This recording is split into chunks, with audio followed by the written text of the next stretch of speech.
Tu nous emmènes à, on va dire, une petite heure de Sarreguemines pour nous parler château de Pange. Le château de Pange. Tu l'as déjà vu toi, Nadia? Oui, j'y étais déjà. Et moi j'ai rencontré Très la beau. famille aussi. Je sais plus c'est quoi qu'on a là-bas. Un comte, un marquis. Un marquis. Un marquis de Pange. Parle-nous de ce château, Arlette. Alors, c'est un bâtiment datant du XVIIIe siècle. Il est situé sur les bords de la Nide française, en Moselle, à environ 15 km au sud-est de Metz.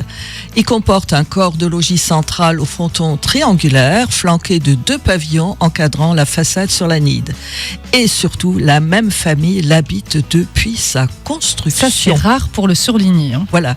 Et à côté s'élève une petite église du XIXe siècle aux vitraux remarquables. Alors ce château, il a été construit quand en fait? Alors, il a été construit en 1720 pour Jean-Baptiste Louis Thomas, d'après les plans de l'architecte Jean-Baptiste Louis, à l'emplacement d'anciennes forteresses médiévales, incendiées en 1404 et 1704. Et à l'époque, il était encore ceinturé par la Nide et des douves en eau. Et l'ancêtre Pierre Thomas, chancelier de Lorraine, avait été anobli en 1626 par le duc Charles IV de Lorraine. Alors, Jean-Baptiste Louis est le seigneur de Pange, il est trésorier de l'extraordinaire des guerres à Metz pour le roi de France et il devient le premier marquis de Pange lorsque la terre est érigée en marquisat par la grâce du roi de Pologne, Stanislas Lesinski, le 1er janvier 1766. Ça fait rêver, c'est d'un autre temps, les marquis oui, et tout ça. Tout à fait. Alors, 2 plans du XVIIIe siècle montrent des projets de jardin sur le côté ouest du château et au XIXe, le château connaît un large remaniement. L'aspect défensif disparaît avec le comblement des douves et la démolition des 2 tours fermant l'accès à la cour du château. Alors, il faut savoir qu'il a accueilli quand même plusieurs personnages célèbres, tels l'impératrice Marie-Louise en 1813, Napoléon III et Guillaume Ier de Prusse qui séjournent successivement durant la guerre franco-allemande de 1870-71. C'était the place to be, ça. Ouais. À Sarreguemines, on a le lycée Jean de Pange. Est-ce qu'il y a un lien avec ce château? On y arrive ou pas? Oui, c'est de la famille lointaine. D'accord.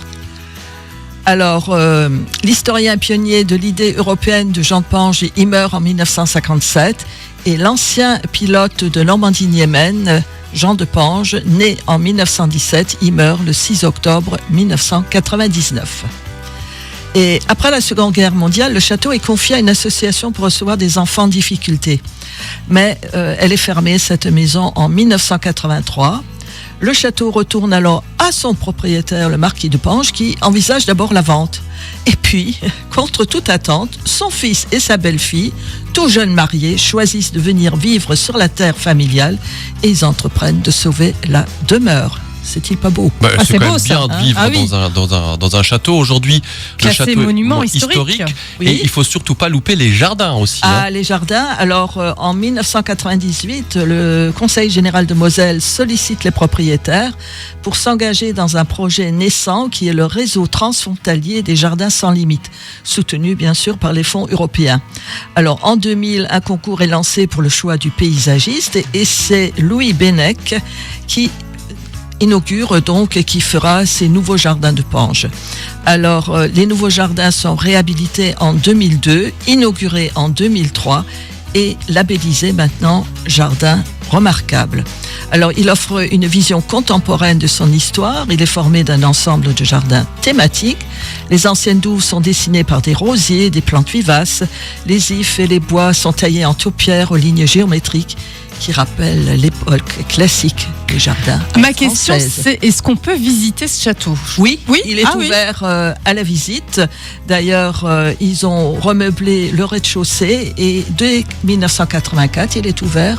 Ça c'est bien. Moi, j'ai pas visité, j'avoue. J'étais passé devant. J'étais passé très vite à l'intérieur. À l'époque des danseurs du roi, on a fait un petit spectacle là-bas. C'était super sympa. Puis je me souviens du marquis qui était un homme très agréable. Merci beaucoup, chère Arlette. On n'irait pas à Strasbourg dans 15 jours? Si, dans les caves des hospices. De Strasbourg. On en parle souvent et on apprendra tout sur ces caves historiques. Merci, ma chère Arlette, et à dans 15 jours. Dans 15 jours. Ciao, ciao. Au revoir à tous.